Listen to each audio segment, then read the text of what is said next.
जब चिपको आंदोलन शुरू हुआ था उसके बाद भारत सरकार के द्वारा वन संरक्षण अधिनियम भी बनाया गया और इसमें इंदिरा गांधी ने ये ऐलान किया कि उन्होंने वनों को काटने पर 15 साल का प्रतिबंध लगा दिया।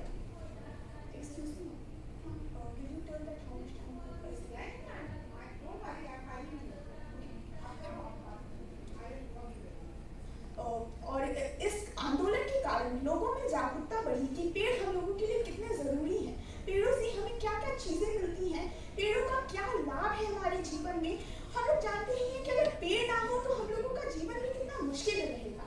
परंतु और इसी वजह से गौरा देवी ने अपने छोटे से गांव चमोली जिले के एक छोटे से गांव रेती में इस आंदोलन की शुरुआत की और इस आंदोलन में ज्यादातर प्रतिभाग महिलाओं और बच्चों ने किया और वे लोग पेड़ों से चिपक कर पेड़ों को बचाते थे। और यह आंदोलन इस वजह से शुरू हुआ था क्योंकि उस गांव के जो ठेकेदार थे वो आकर पेड़ों को लगातार काटते जा रहे थे और इस वजह से गांव की पेड़ों की संख्या पर काफी प्रभाव पड़ रहा था और इसी वजह से इस आंदोलन की शुरुआत हुई और इस आंदोलन की वजह से हमें आज भी भविष्य में भी पेड़ों की संख्या में काफी बढ़ोतरी दिखती है और हम यह समझते हैं कि इस आंदोलन की वजह से पेड़ों की संख्या कितनी बढ़ी। 10 साल बाद भी हम पर्यावरण को लेकर संघर्ष कर रहे हैं। इस विषय के पक्ष में विचार प्रस्तुत करना चाहूंगी। जो घमंड रखते थे सब कुछ खरीद लेने का, वे अचानक गुजर गए हवा की दवा खरीदते खरीदते। ये पंक्ति कोई मामूली पंक्ति नहीं है, बल्कि ये दर्शाती है कि चिपको आंदोलन के 50 साल बाद भी हम पर्यावरणीय संघर्ष कर रहे हैं। भले ही चिपको आंदोलन ने 70 के दशक में पर्यावरण को लेकर काफी ध्यान आकर्षित किया हो, लेकिन आज हम एक बार फिर से वनों की कटाई और मिट्टी की कटाव से संघर्ष कर रहे हैं।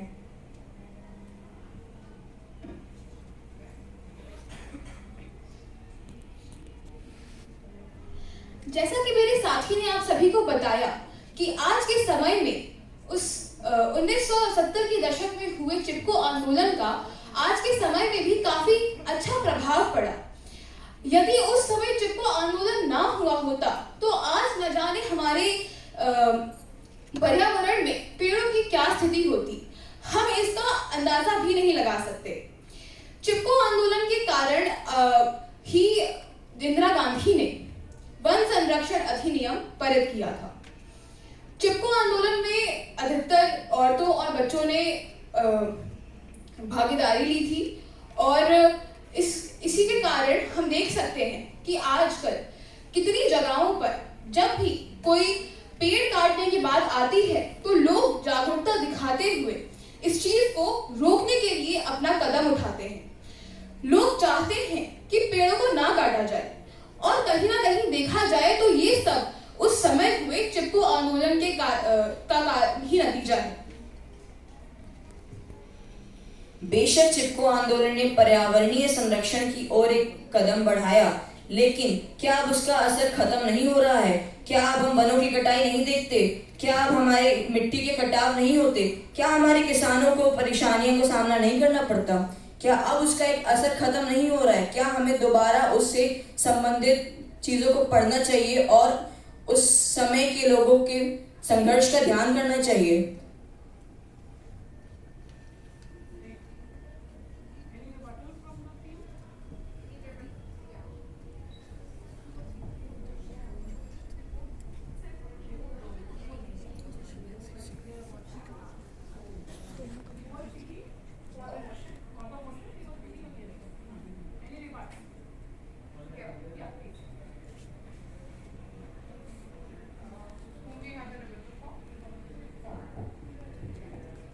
मेरा सवाल पक्ष से है कि वो कह रहे हैं कि अभी पेड़ की कटाई नहीं हो रही है।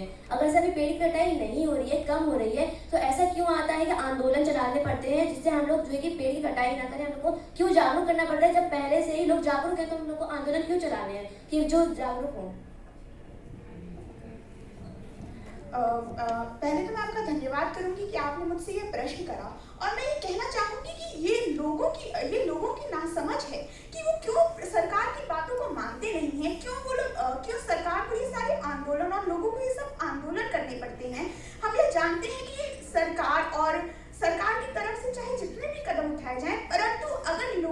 लोग ही अपनी भागीदारी नहीं निभाएंगे तो सरकार चाहे कुछ भी करे परंतु उसका कोई प्रभाव नहीं पड़ेगा, क्योंकि हम जानते हैं कि एक देश की सबसे कड़ी नींव कौन होता है, उस देश के लोग होते हैं।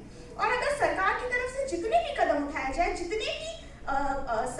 भी आंदोलन करे जाए, परंतु उसके बाद भी अगर लोग भागीदारी नहीं निभाएंगे, अगर लोग अपनी तरफ से बातें नहीं रखेंगे, तो फिर ये कैसे हम लोग मान सकते हैं कि सिर्फ सरकार के नेतृत्व से ये सारी चीजें संभव हो पाएंगी।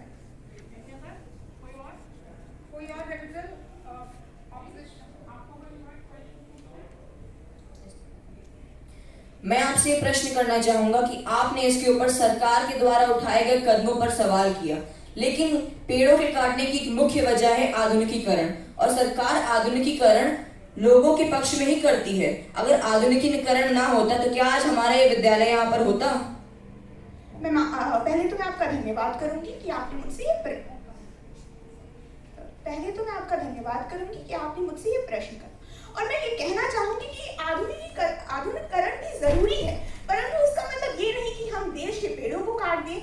और हम लोग जानते हैं कि पेड़ हम लोगों के लिए कितने जरूरी होते हैं, परंतु उसके बाद भी अगर हम लोग पेड़ों को निरंतर काटते रहेंगे तो ये कैसे संभव हो सकता है? अगर आधुनिकीकरण हो भी गया तब भी ये हम लोगों को रहने की जगह तक नहीं मिलेगी और हम लोग चैन से सांस भी नहीं ले पाएंगे। तो इसमें मैं यही कहना चाहूंगी कि आधुनिकीकरण भी जरूरी है, परंतु इसका मतलब ये नहीं कि हम पेड़ों की दिन ब दिन कटाई करते रहें, हम पेड़ों को एकदम नष्ट कर दें। और फिर हम लोग जानते हैं कि पेड़ हम लोगों के लिए कितने जरूरी है। पेड़ों से हमें स्वच्छ हवा मिलती है, पेड़ों से हमें खाने की सामग्री मिलती है। तो फिर इसीलिए मैं यही कहना चाहूंगी कि पेड़ों की कटाई होना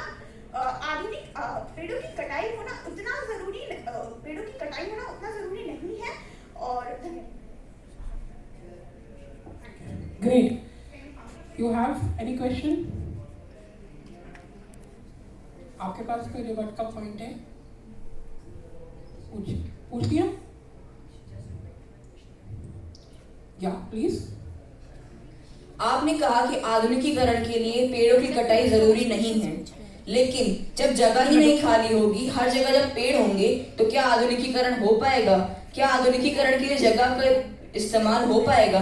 और कई सरकारों के आंकड़े कहते हैं कि सरकार सारे पेड़ों को काट नहीं रही है, उनको एक जगह पर जहां पर आधुनिकीकरण होना आवश्यक है वहां से हटाकर किसी जंगलों के इलाके में वापस से स्थापित किया जा रहा है, जिससे कि हमारी पर्यावरण को भी ज्यादा नुकसान न पहुंचे और हमारा आधुनिकीकरण भी साथ में चलता रहे। ग्रेट। Last please. तो जैसा कि आपने कहा कि यदि जगह नहीं होगी तो फिर हम पेड़ काटना जरूरी होगा। तो इस पर मैं ये कहना चाहूंगी कि इसका कारण जन प्रदूषण हो सकता है। सरकार खुद इतने अभियान चलाती है जन प्रदूषण को रोकने के लिए, लेकिन लोग जन प्रदूषण की ओर जा रहे हैं। तो जन प्रदूषण के ही कारण हो रहा है कि हम लोगों को पेड़ों को काटना पड़ रहा है। और ऐसा जरूरी नहीं कि हर सभी पेड़ों को काटा जा रहा हो। जैसा कि आपने खुद बताया कि पेड़ों को काटा नहीं जा रहा, कहीं और लगा दिया जा रहा है। Great. Can we close? Thank you so much.